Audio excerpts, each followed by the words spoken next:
Jonah chapter 1 verses 1 to 17. The Lord gave this message to Jonah, son of Amittai. Get up and go to the great city of Nineveh. Announce my judgment against it, because I have seen how wicked its people are. But Jonah got up and went in the opposite direction to get away from the Lord. He went down to the port of Joppa, where he found a ship leaving for Tarshish. He bought a ticket and went on board, hoping to escape from the Lord by sailing to Tarshish. But the Lord hurled a powerful wind over the sea, causing a violent storm that threatened to break the ship apart. Fearing for their lives, their desperate sailors shouted to their gods for help and threw the cargo overboard to lighten the ship. But all this time, Jonah was sound asleep down in the hold. So the captain went down after him. "How can you sleep at a time like this?" he shouted. "Get up and pray to your God. Maybe he will pay attention to us and spare our lives." Then the crew cast lots to see which of them had offended the gods and caused the terrible storm.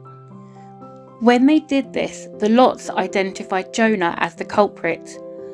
"Why has this awful storm come down on us?" they demanded. "Who are you? What is your line of work?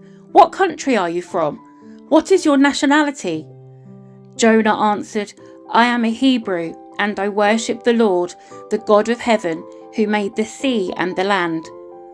The sailors were terrified when they heard this, for he had already told them he was running away from the Lord.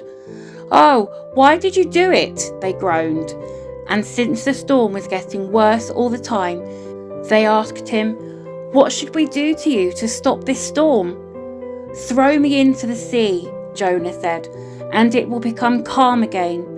I know that this terrible storm is all my fault."